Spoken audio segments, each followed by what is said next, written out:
우리가 세상을 살아가면서 내가 옳다고 생각하는 일을 참 열심히 합니다. 근데 그 열심히 일을 하면서 다른 사람이 내가 일한 것을 가지고 나를 터무니없이 욕하는 경우를 참 많이 당합니다. 또한 그런 일을 할 때 그냥 욕하는 것뿐만 아니고 인격적인 모욕이나 그런 것을 내가 당했을 때 참지 못하고 화를 내거나 그 사람에게 저주를 퍼부어 싸움에 씨를 만들 때가 참 많습니다. 근데 세상에서 살 때는 뭐 이렇게 할 때 우리가 그냥 그래 세상이니까 라고 얘기할 수 있습니다. 근데 교회 안에서 우리가 이런 일로 특히 하나님의 일을 하면서 다른 사람들에게 모욕을 당하거나 욕을 먹으면 마음도 많이 아프고 자존심도 상해서 참 괴로워합니다. 그래서 그분들의 행동이 일반적으로 한 3가지로 나타납니다. 어떤 식으로 나타나면은 내가 그 일을 당했을 때 에이 더럽고 안 입고서 내가 교회 떠난다 라고 그냥 바로 떠나시는 분들이 계십니다. 두 번째는 그래도 좀 시간을 두십니다. 그런 일을 당하고 난 다음에 그래 좀 시간을 두고 좀 지켜본 다음에 그래도 그 사람이 변하지 않으면 나는 이 교회를 떠날 거야 라고 마음을 먹습니다. 그래도 두 번째 분들은 그나마 좀 괜찮은 신앙생활을 조금 하신 분들입니다. 왜냐하면 자기가 신앙생활을 할 거 말씀을 알기 때문에 그래 조금 내 시간을 두고 좀 회개하는 마음으로 그 사람이 회개하는 시간을 주는 겁니다. 여러분들 자신을 회개하지 않습니다. 그 사람의 회개하는 시간을 주는 것이 우리들의 모습입니다. 그리고 세 번째는 내가 그런 일을 당했을 때 혹시 나에게 문제가 있는 것이 아닌가라고 자숙하며 나를 반성하는 시간을 갖는 분들이 계십니다. 이런 분들이 어떻게 보면 진짜 말씀을 따라 사는 분들이시기도 합니다. 근데 이런 분들이 잘 없습니다. 특히 요즘에 신앙생활하는 많은 분들이 대부분이 두 번째를 택하십니다. 그리고 그것이 옳다고 생각을 하십니다.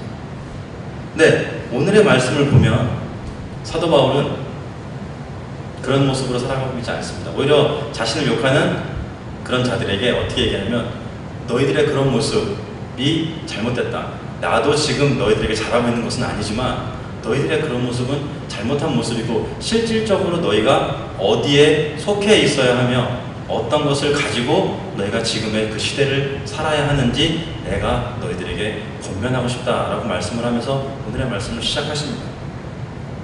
근데 여러분 우리가 신앙생활을 하면서 말 한마디에 슬퍼하고 말 한마디에 기뻐할 때가 참 많습니다. 여러분들 신앙생활은 그렇게 하는 것이 아닙니다. 신앙생활은 말 한마디에 기뻐하고 말 한마디에 슬퍼하는 것이 아닙니다. 신앙생활은 내가 받은 사명을 감당하고 묵묵하게 그 길을 지켜나가는 것입니다. 그것이 신앙인의 모습입니다. 만약 그런 모습을 내가 가지고 있지 않다면 나는 지금 이기적인 생각으로 개인적인 마음으로 신앙생활을 하고 있는 것일 수도 있습니다. 여러분들 신앙생활을 잘 생각해 보시기 바랍니다. 내가 모욕을 당했을 때, 내가 누군가에게 욕을 먹었을 때 나는 과연 어떤 반응으로 하나님 앞에 나아가고 있는지. 여러분 우리가 욕먹고 모욕당하는 것, 특히 세상에서 욕먹고 모욕당하는 것에 대해서 너무 비관하지 마시기 바랍니다. 어떻게 보면 이거는 당연한 일입니다. 왜냐하면 요한복음 15장 17절에서 18절 말씀에 보면 세상이 너희를 미워하면 너희보다 먼저 나를 미워한 줄을 알라. 너희가 세상에 속하였으면 세상이 자기의 것을 사랑할 것이나 너희는 세상에 속한 자가 아니요 도리어 내가 너희를 세상에서 택하였기 때문에 세상이 너희를 미워하느니라 라고 말씀하십니다. 그 말은 누군가가 나를 미워하는 건 내가 지금 어떤 모습이기 때문에 그렇습니까? 신앙생활에 합당한 모습으로 생활하고 있기 때문에 그 사람이 지금 나를 어떻게 보면 시기하고 질투하는 것입니다. 내가 지금 올바른 신앙생활, 내가 지금 세상에 속한 모습으로 살아가고 있으면 세상 사람들이 나를 욕할 이유가 없습니다. 여러분들 회식 자리 같은 데 가면 신앙인들은 술을 안 먹는다고 얘기합니다. 그 사람들이 욕합니다. 너는 왜 그들이 욕합니까? 그들과 다르기 때문에 그렇습니다. 그들과 똑같은 모습으로 내가 지금 살아가고 있다면 그들이 나를 욕할 일이 없습니다. 내가 지금 어떤 모습이기 때문에 그들이 나를 욕합니까? 그들과 다른 모습, 어디에 속해 있기 때문에 하나님 안에 속해 있기 때문에 그들이 나를 욕하는 모습으로 살아갑니다. 근데 이때는 이 말이 맞습니다. 근데 지금의 시대를 살고 있는 우리들에게 이 말이 맞느냐라고 물어보신다면 틀립니다. 왜? 지금의 세상 사람들은 기독교를 미워합니다. 그리스도인들을 싫어하고 증오합니다. 왜 싫어하고 증오합니까? 우리들의 삶이 그들이 보기에 다른 삶을 살기에 그들이 미워하고 증오합니까? 아닙니다. 왜 세상 사람들이 그리스도인들을 미워하고 증오합니까? 지금 우리들의 삶이 어떻기 때문에 그렇습니까? 세상 사람들보다 더 악한 모습으로 살아가고 있기 때문에 그렇습니다. 세상 사람들이 교회 가면 싸움터라고 얘기합니다. 맨날 싸움 쳐부시고 지들끼리 욕하고 뒤에서 뒷담화하고 그게 교회의 모습이에요. 그것이 교인들이 생각하는, 성도들이 생각하는 교회의 모습뿐만 아니고 누구도 그렇게 생각합니까? 세상 사람들도 교회를 그런 모습으로 생각하고 있기 때문에 그렇습니다. 그렇기 때문에 지금 우리들의 모습은 어떤 모습입니까? 세상 사람들이 보기에 전혀 선택받지 못한 사람들의 모습입니다. 그러면서 우리는 어떤 모습으로 살아갑니까? 우리는 선택받은 민족, 이스라엘과 전혀 다르지 않은 모습으로 지금 우리도 신앙생활을 하고 있다는 것입니다. 여러분들 잘 생각해 보시기 바랍니다. 정말 나는 지금 어떤 모습으로 신앙생활을 하고 있는지, 우리가 정말 사랑을 나눠주고 섬기고 봉사해야 하는 교회의 모습으로 지금 우리 교회가 서 있는지, 아니면 서로 미워하고 분쟁을 일으키며 싸움을 하는 싸움터로 변해가고 있지는 않은지, 그런 모습이기 때문에 세상 사람들이 어떻게 보면 교회를 교회라고 생각하지 않는다는 것입니다. 그 말은 뭐냐면, 우리가 하나님의 자녀임에도 불구하고 하나님의 자녀 같은 삶을 살지 않고 하나님께 속한 자임에도 불구하고 하나님에게 속한 자로 살아가고 있지 않기 때문에 그렇습니다. 사도 바울은 지금 고린도 교회 성도들에게 지금 너희들의 모습이 어떻게 보면 우리가 살고 있는 이 시대에 살고 있는 신앙인의 모습과 전혀 다르지 않다고 얘기합니다. 그때 당시 고린도 교회 성도들도 무엇을 얘기하는 겁니까? 서로 증오하고 서로 미워하는 모습을 가지고 있었기 때문에 그렇습니다. 특히 그들은 누구를 미워합니까? 자신들을 가리키고 복음을 전했던 사도 바울을 미워하고 증오했습니다. 실질적으로 오늘의 본문이 있는 이 10장부터는 지금까지 고린도 후서 1장부터 9장까지와 전혀 다른 이야기를 시작하고 있습니다. 그 말은 1장부터 9장까지, 특히 1장부터 6장까지는 고린도 교회에 있던 여러 가지 문제들을 권면하고 가르쳤던 것이고, 7장부터 9장까지는 고린도 교회가 약속했던 헌금, 연보, 이것들을 하지 않았기 때문에 너희들이 약속한 왜 그 헌금이나 연보를 하지 않느냐라고 권면하는 모습이 7장부터 9장까지 나옵니다. 그런데 이 10장부터는 완전히 다른 이야기를 합니다. 일반적으로 사도 바울이 서신을 쓸 때 1장부터 마지막까지 거의 비슷한 얘기를 하나의 줄기로 쭉 이야기합니다. 근데 고린도 후서만큼은 이 10장부터 완전히 다른 이야기를 합니다. 이 10장부터 사도 바울이 하는 이야기는 무슨 이야기냐면 자신의 사도 직분에 대해서 변호하는 모습입니다. 여러분들 그렇게 생각하십니까? 아니 왜 자신의 사도 직분을 변호할까? 라고 이야기할 수 있습니다. 근데 이때 당시 고린도 교회에 거짓 교사들이 나타나 사도 바울을 비난합니다. 뭐라고 비난하냐면, 저 사람은 예루살렘 교회에서 추천장을 가지고 있지 않은 사람이다. 그렇기 때문에 저 사람은 사도 직분을 수행할 수 없다. 또한 사도 바울은 예수님을 직접 보지 않은 사람이다 라고 그를 부정했습니다. 근데 사도 바울이 그걸 보통 사도 바울의 성향이었다면 인정하고 넘어갈 수도 있었습니다. 그런데 사도 바울이 그것을 인정하지 않습니다. 그리고 오히려 더 강력하게 그들에게 답을 하는 부분이 오늘 본문부터 쭉 나오는 이야기입니다. 근데 사도 바울이 이렇게 자신의 복음을 강력하게, 자신의 그 사도성에 대해서 강력하게 변호한 이유가 있습니다. 그것은 자신이 만약 자신의 그 사도성을 부정하는 것을 인정하면 지금까지 자신이 전한 그 모든 복음들이 다 부정되어지기 때문에 그렇습니다. 여러분 이해하시겠습니까? 지금까지 자신이 가르쳤습니다. 모든 것들을. 근데 사도 바울 자체가 부정되고 사도 바울이 그 사도성을 잃어버리면 자신이 사도로서 가르쳤던 그 모든 복음들, 그 복음이 무엇입니까? 주 예수 그리스도. 그 모든 복음들이 지금 어떻게 되는 것입니까? 부정되어지는 거죠. 사도 바울은 그것을 막기 위해 성도들에게 너희들이 지금 하고 있는 행동들은 잘못된 행동이다.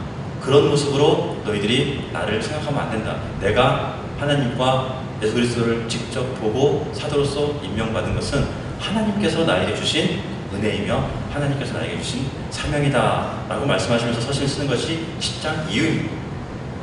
또 오늘 1절부터 보면 1절에 너희를 대면하면 유순하고 떠나 있으면 너희에 대하여 담대하나. 여러분들 이 말씀은 누가 했는지 아시겠습니까 혹시? 이 말씀은 사도 바울이 한 말이 아닙니다. 이 말씀은 거짓 교사들과 성도들이 누구를 비난할 때, 사도 바울을 비난할 때 했던 말입니다. 그것은 사도 바울이 약 1년 반 정도 고린도 교회에서 사역을 했습니다. 그리고 그때 사역을 할 때 사도 바울의 모습이 어떤 모습이었냐면 정말 예수님같이 사랑과 섬김과 관용과 온유로 그들을 대했습니다. 그들이 볼 때는 정말 저게 예수님의 모습이구나. 와, 정말 사도 바울이다. 저런 모습이 정말 성도의 모습이구나라고 확신을 했습니다. 그런데 사도 바울이 사역을 마치고 고린도 교회를 떠납니다. 떠나면서 그 안에 이제 여러 가지 문제들이 생기면서 사도 바울의 제자들이 사도 바울에게 보고를 합니다. 고린도 교회에 이런 문제들이 있습니다. 라고. 그 보고를 들은 사도 바울이 어떻게 했습니까? 지금은 그냥 편하게 사랑의 마음으로 너희들을 대하면 안 되겠다. 라고 해서 강하고 담대하게 정말 질책하는 어투로 강하게 서신을 씁니다. 그것이 고린도전서, 고린도후서입니다. 그러니까 그 말투가 완전히 달라진 겁니다. 정말 같이 있을 때는 사랑하는 모습, 완전히 예수님 같은 모습으로 있었다가 떠나고 나서 서신을 보낼 때는 정말 잡아먹을 듯이 정말 니네 지금 당장 안 고치면 정말 몽둥이를 들어서 때릴 것처럼 그런 모습으로 사도 바울이 서신을 보냈습니다. 그러니까 거짓 교사들이 저거 봐라. 사도 바울의 원래 모습은 저런 모습이다. 너희들과 있을 때 보여줬던 모습은 인간적으로 그냥 보여주기 위해서 저렇게 한 것이다 라고 성도들을 유혹합니다. 그래서 많은 성도들이 그것을 어떻게 됩니까? 받아들입니다. 그래서 사도 바울을 부정하고 그의 사도성을 부정해버려요. 그 사도 바울이 이렇게 얘기합니다. 그것은 내가 지금의 고린도 교회 상황이 전혀 좋은 말로 해서는 너희들이 고치지 않기 때문에 이렇게 강하게 정말 질책하는 말투로 해야 할 시기이기 때문에 너희들에게 그렇게 한 것이다. 너희들이 만약 정말 복음 안에 계속 서 있다면 내가 너희들에게 어떻게 대할 것이냐? 관용과 온유로 계속 대할 것이다 라고 말하는 것입니다. 그런데 너희들이 만약 계속 그 잘못된 길에 서 있다면 나는 너희들을 담대하고 강하게 너희들을 대할 것이다 라고 말하는 것이 2절입니다. 그래서 뭐라고 얘기합니까? 또한 우리를 육신에 따라 행하는 자로 여기는 자들에 대하여 내가 담대히 대하는 것 같이 라고 말합니다. 여기서 육신에 따라 행하는 자, 여러분 이 의미를 아시겠습니까? 3절에 이 부분이 또 나옵니다. 3절에 뭐라고 나오냐면 우리가 육신으로 행하나. 이 말은 어떻게 보면 사도 바울이 그 거짓 선지자들이 얘기하는 것을 인정하는 말이기도 합니다. 내가 육신으로 산다. 근데 사도 바울이 여기서 육신으로 산다라고 얘기하는 것과 이 거짓 교사들이 육신으로 산다는 말의 의미가 다릅니다. 근데 그걸 잘 아셔야 됩니다. 지금 이 거짓 교사들이 얘기하는 사도 바울이 육신으로 산다라는 그 의미는 무엇입니까? 사도 바울이 세상 것을 추구하고 자신의 이익에 따라서 자신이 같이 있을 때는 이익을 얻기 때문에 어떻게 합니까? 사랑하는 마음, 관용과 원의로 그들을 대했지만 떠나 있으니까 자신에게 이익이 안 되니까 세상적인 방법으로 그들을 질타하고 질책하는 것이다 라고 거짓 교사들이 현혹하는 것이었습니다. 그런데 사도 바울은 그렇게 얘기하는 것이 아닙니다. 사도 바울이 내가 육신으로 행한다라는 것을 인정한 것은 그의 모습이 육신을 입고 있기 때문에 그렇습니다. 그러니까 우리는 이 육신이 죽어서 썩어지지 않는 이상에는 우리는 이 육신을 계속 가지고 있어야 됩니다.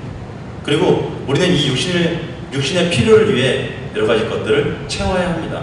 사도 바울도 내가 사역을 하고 이 육신을 입고 있기 때문에 나도 도움이 필요하고 물질이 필요하고 나도 건강이 필요하고 어쩔 수 없는 나약한 인간이다 라고 말하는 것입니다. 그러니까 거짓 교사들이 얘기하는 것과 이 사도 바울이 얘기하는 것은 완전히 다른 의미입니다. 그런데도 불구하고 성도들이 그것을 이해했느냐? 이해하지 못했습니다. 그래서 사도 바울이 3절 후반부에 이렇게 말합니다. 육신에 따라 싸우지 아니한다. 너희들이 나를 그렇게 대할지라도 나는 이 육식 있는 몸으로, 즉 세상의 방법이나 세상의 어떤 교활한 방법 또는 속임수나 거짓말, 교활한 방법들로 내가 너희들을 상대하지 않겠다라는 것입니다. 그러니까 싸움은 내가 분명히 너희들과 싸움을 할 것이다. 그런데 나의 싸움은 너희들이 생각하는 그런 인간적인 신앙적인 방법의 싸움이 아니라고 얘기하는 것이 3절 말씀입니다.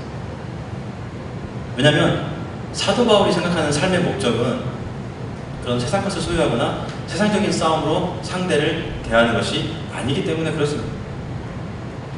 사도 바울이 정말로 원하는 것은 성도들과 믿지 않는 사람들에게 관용과 온유로 대해서 그들이 어떻게 되는 겁니까?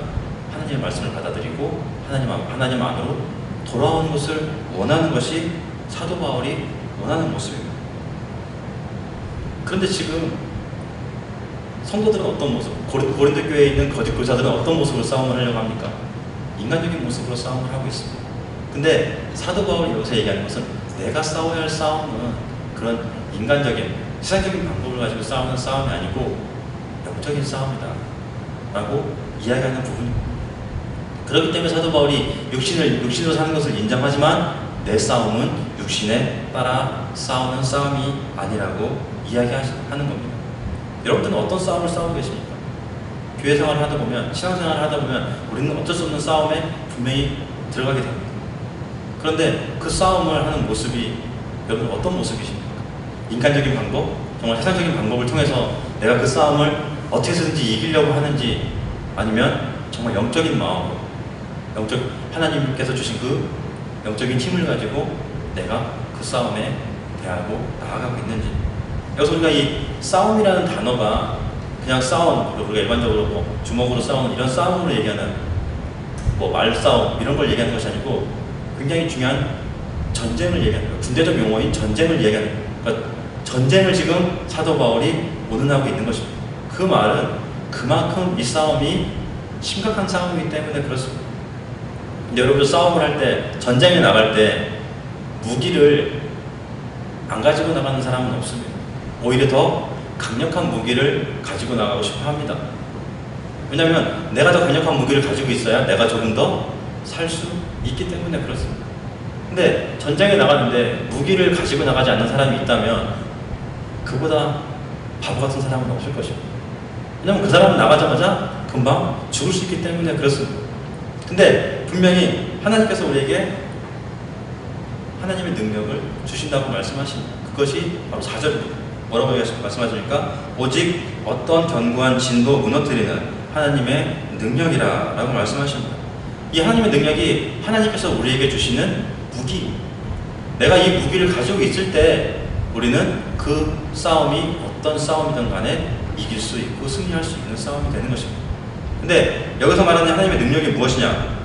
그 말씀을 히브리 저자가 이렇게 얘기합니다. 히브리서 4장 12절 말씀에 보면 하나님의 말씀은 살아있고 활력이 있어 좌우의 날선 검보다도 예리하여 혼과 영과 및 관절과 골수를 찔러 쪼개기까지 하며 또 마음의 생각과 뜻을 판단하는 하나니라고 말씀하십니다.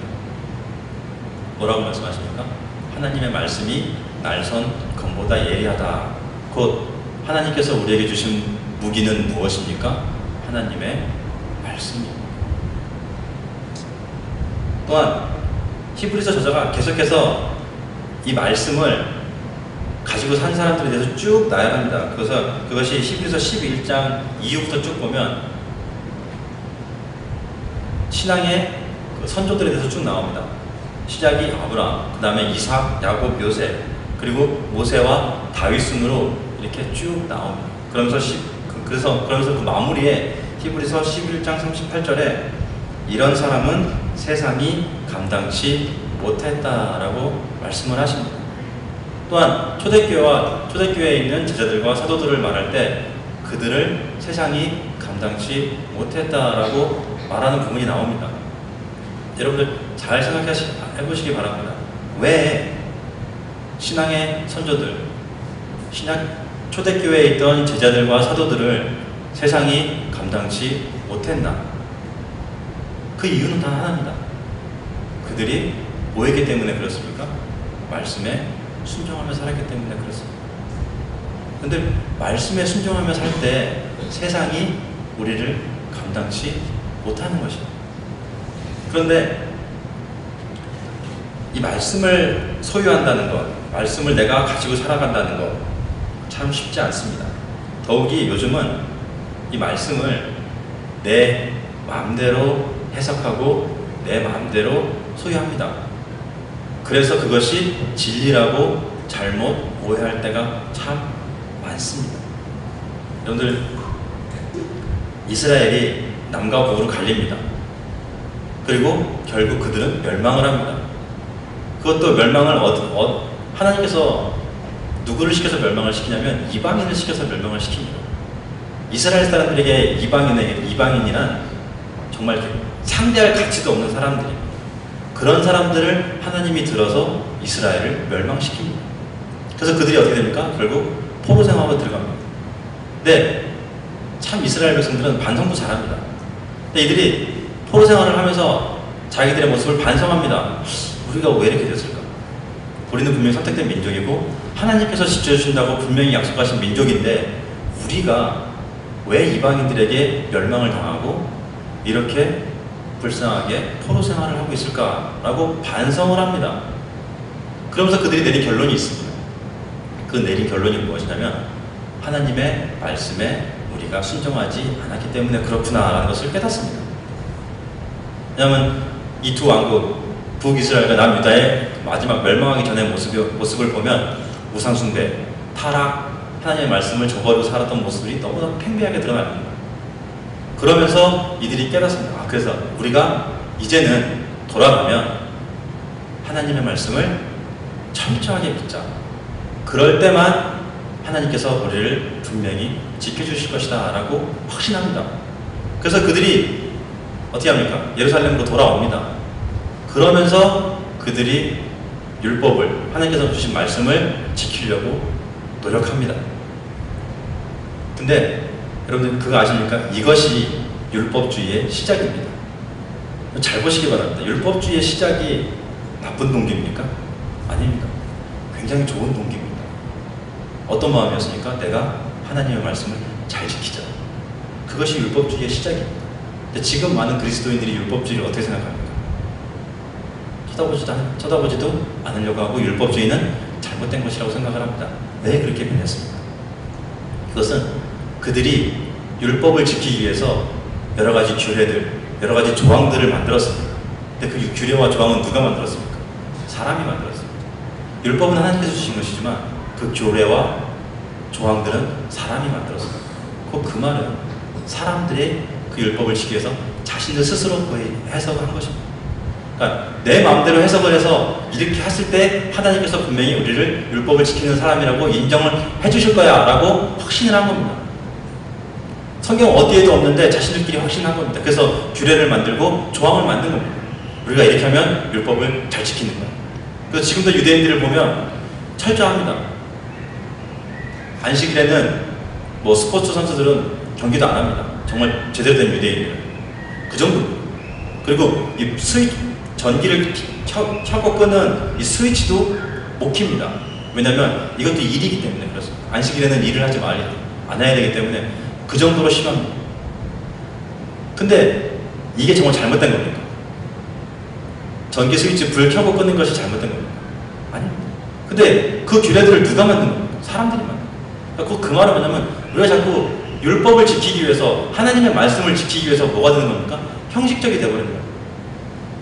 그러니까 내가 자꾸 형식적인 모습으로 하나님 앞에 나오는 겁니다. 그리고 내가 자꾸 형식적인 모습으로 하나님의 말씀을 지켰다라고 자꾸 이야기합니다. 여러분들 예배 나오는 것도 마찬가지고 기도하시는 거, 찬송 드리시는 거 다 마찬가지입니다. 형식이 되어버려요. 일주일에 한 번 예배 나갔으니까 할 일 다 했어요. 그 정도만 해도 지금 시대는 하나님께서 좋아하십니다. 정말 하나님께서 좋아하신다고 생각을 하십니까? 정말 그래서 한 번만 예배를 나오시는 겁니까? 아니면 어떤 모습이시기 때문에 여러분들은 그런 모습으로 신앙생활을 하고 계십니다. 신앙은, 말씀은 우리 마음대로 해석할 수 있는 것이 아닙니다. 그래서 어떤 분이 그렇게 이야기하십니다. 설교의 가장 중요한 것은 성경 봉독이라고. 왜 성경 봉독이 설교의 가장 중요한 부분인지 아시겠습니까? 성경 봉독은 온전히 하나님의 말씀을 읽는 시간이고 그 말씀을 받아들이는 시간입니다. 설교는 어쨌든 사람이 여러분들에게 풀어서 설명을 드리는 시간입니다. 그러니까 설교 때 좀 좋으셔도 됩니다. 설교 때 조금 안 들으셔도 됩니다. 근데 성경 봉독, 하나님의 말씀을 받아들이는 그 시간만큼은 제발 형식적이지 말고 온전히 그 말씀을 받아들이시고 이해하시려고 노력하시기 바랍니다. 그것이 하나님께서 우리에게 주신 강력한 무기가 될 수 있는 거예요. 그렇지 않고 그냥 지금 내가 있는 모습 그대로 형식적인 모습, 이스라엘 백성처럼 그 율법을 지키기 위해서 여러 가지 조항들, 그런 형식적인 모습으로 내가 하나님 앞에 나아가면 어떤 모습이냐면 날선 검을 가지고 나가는 것이 아니고 정말 무딘 검을 가지고 나가서 전쟁에 참여하는 자들과 똑같은 모습인 것입니다. 여러분들 어떤 모습으로 지금 신앙생활을 하고 계십니까? 내가 지금 진정으로 하나님 말씀 그 자체로 받아들이고 하나님 앞에 나아가고 있는지, 아니면 세상에 있는 것들이 더 높고 더 훌륭하다고 생각하고 오히려 그런 것들을 추구하며 하나님 앞에 나아가고 있는지 살펴보시기 바랍니다. 그리고 나에게 물어보시기 바랍니다. 그래서 사도 바울이 5절에 이렇게 얘기합니다. 하나님 아는 것을 대적하여 높아진 것을 다 무너뜨리라고 말합니다. 그러면서 사도 바울이 얘기하는 것이 무엇이냐면 그 모든 생각을 사로잡아 그리스도에게 복종하니 라고 말씀하십니다.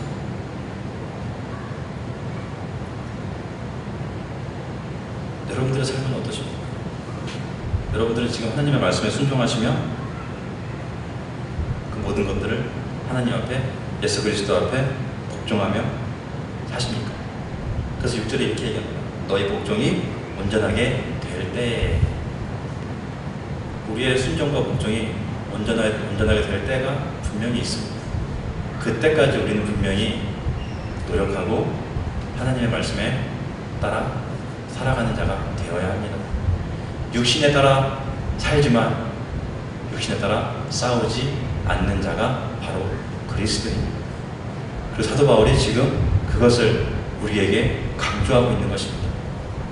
너희들이 나를 비난하고 비판하지만 내가 너희들에게 얘기할 것은 너희들이 하나님의 말씀에 정말 순종하고 복종해서 세상 것이 아닌 온전히 하나님의 말씀에 순종하며 사는 삶을 살기를 간절히 바란다라고 얘기하는 것이 자신을 변호하는 모습이며 우리에게 권면하시는 말씀입니다.